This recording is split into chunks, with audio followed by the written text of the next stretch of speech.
hakikat pendidik dalam filsafat pendidikan Islam. Dalam konteks pendidikan Islam, pendidik sering disebut dengan murabbi, muallim, muaddib, mudarris, dan juga mursyid. Muallim ialah orang yang menguasai ilmu dan mampu untuk mengembangkannya serta menjelaskan fungsinya dalam kehidupan, menjelaskan dimensi teoritis dan juga praktisnya, sekaligus melakukan transfer ilmu pengetahuan, internalisasi dan implementasi. Kemudian, murabbi ialah orang yang mendidik dan menyiapkan peserta didik agar mampu berkreasi serta mampu mengatur dan memelihara hasil kreasinya untuk tidak menimbulkan malapetaka bagi dirinya, masyarakat, dan juga alam sekitarnya. Kemudian mursyid. Mursyid ialah orang yang mampu untuk menjadi model atau sentral identifikasi diri atau menjadi pusat anutan teladan dan juga konsultan bagi peserta didiknya. Mudaris. Mudaris ialah orang yang memiliki kepekaan intelektual dalam informasi serta mempengaruhi pengetahuan dan keahliannya secara berkelanjutan dan berusaha untuk mencerdaskan peserta didiknya, memberantas kebodohan, serta melatih keterampilan sesuai dengan bakat, minat, dan juga kemampuan mereka. Kemudian, yang terakhir, muaddib.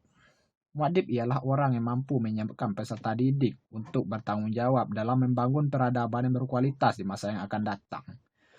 Selanjutnya, pendidik dalam perspektif pendidikan Islam ialah orang yang bertanggung jawab terhadap perkembangan seluruh potensi peserta didik, baik potensi afektif, kognitif, maupun psikomotoriknya, sesuai dengan nilai-nilai ajaran Islam tentunya.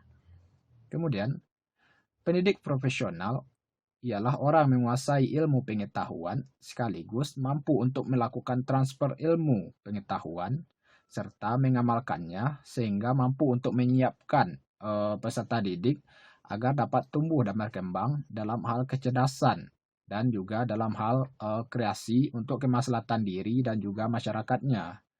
Kemudian mampu untuk menjadi model atau konsultan dan juga moral spiritual serta mampu mengembangkan bakat, minat, dan kemampuan peserta didik dalam menyiapkan bertanggung jawab dalam membangun peradaban yang diridhoi oleh Allah Subhanahu wa taala.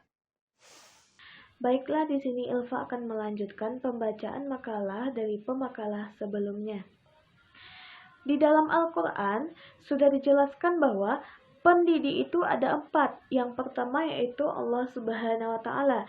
Nah, Allah Subhanahu wa Ta'ala itu merupakan pendidik pertama yang dijelaskan dalam surah Al-Fatihah ayat 2 yang menegaskan bahwa Allah itu adalah Rabbi. Selanjutnya dalam surat Al-Alaq yang menegaskan bahwa Allah itu adalah pendidik pertama bagi manusia. Ia mengajarkan manusia dari yang tidak ia ketahui menjadi tahu. Itulah pendidik pertama dalam Al-Quran, yaitu Allah Subhanahu wa Ta'ala. Selanjutnya yaitu Nabi dan Rasul. Nah, pendapat ini berdasarkan dalam surah Al-Baqarah ayat 151 yang menjelaskan bahwa Allah mengutus para Nabi dan Rasul untuk membacakan ayat-ayat Allah. Beberapa ayat menunjukkan bahwa para Nabi dan Rasul bertugas untuk menyucikan jiwa dan mengajarkan manusia. Selanjutnya yaitu para ulama. Nah, di dalam Al-Quran disebutkan bahwa beberapa istilah dari ulama ini. Yang pertama yaitu al-alim, yang artinya orang-orang yang berilmu. Ulul al-albab artinya orang yang berakal. Dan ulul al-alim artinya orang yang berilmu. Menurut Ali Mashkura ada 4 tugas ulama. Yang pertama yaitu tablik, menyampaikan pesan-pesan agama. Yang kedua tahkim, memutuskan perkara dengan bijaksana. Yang keempat tibyan, menjelaskan masalah agama berdasarkan kitab suci. Dan yang kelima uswah hasanah, yaitu menjelaskan keteladanan yang baik.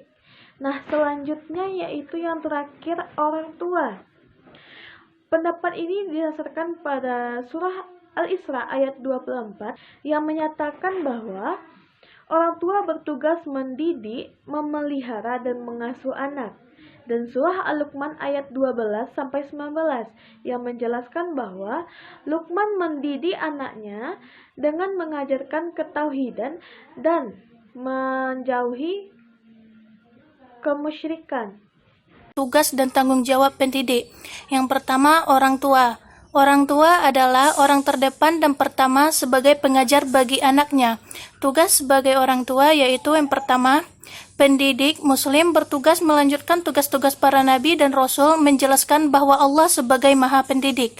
Yang kedua, pendidik Muslim bertugas mengantarkan peserta didik untuk mencapai tujuan hidupnya. Yang ketiga, pendidik bertugas untuk meneruskan tugas para ulama sebagai penyampai pesan-pesan agama kepada peserta didik. Yang kedua, tugas dan tanggung jawab guru.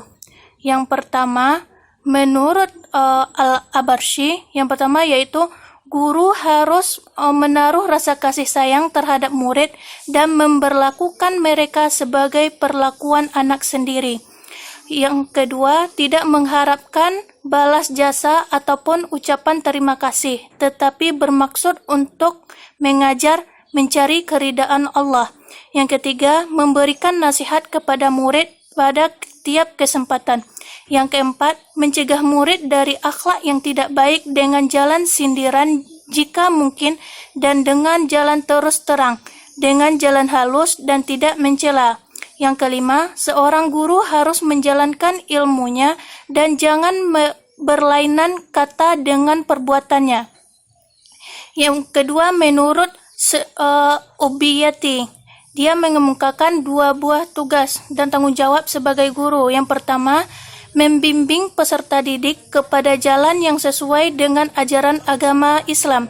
Yang kedua, menciptakan situasi pendidikan agama, yaitu suatu keadaan di mana tindakan-tindakan pendidikan dapat berlangsung dengan hasil yang memuaskan sesuai dengan tuntutan ajaran Islam. Problematika kompetensi pendidik.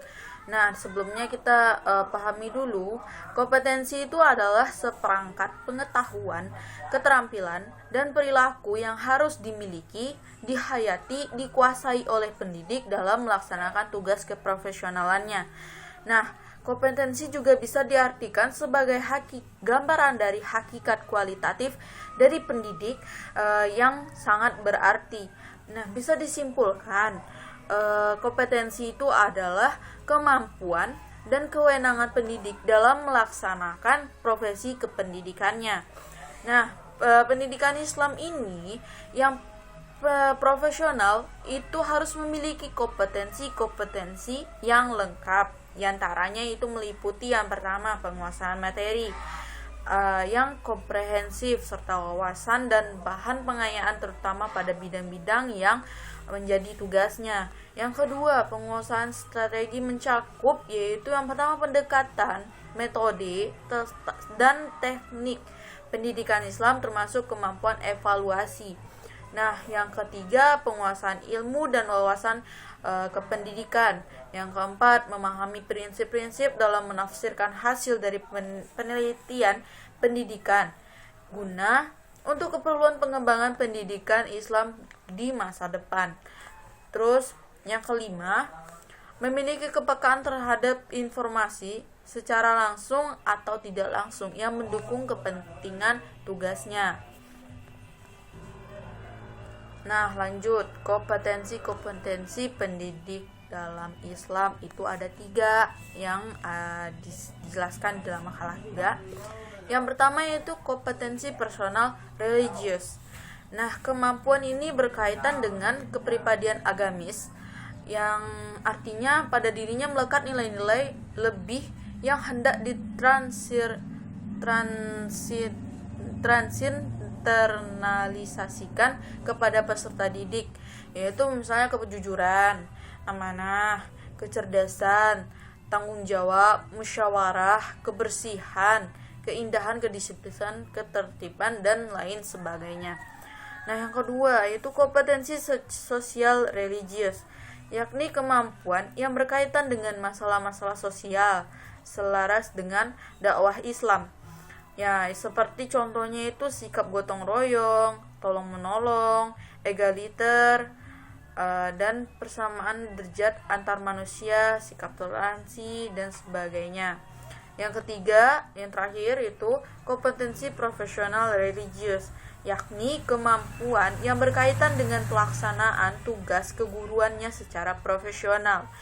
Dalam arti mampu membuat keputusan keahlian atas beragamnya kasus serta mampu mempertanggungjawabkan berdasarkan teori dan wawasan keahlian dalam perspektif Islam. Pendidik profesional selalu berupaya mengembangkan kompetensi-kompetensi tersebut secara terus-menerus sehingga pendidik mampu menghadapi persoalan-persoalan pendidikan yang ada. Di samping itu, dia mampu juga meningkatkan profesionalisme secara menyeluruh dengan selalu meningkatkan etos kerja secara profesional dengan integritas yang tinggi.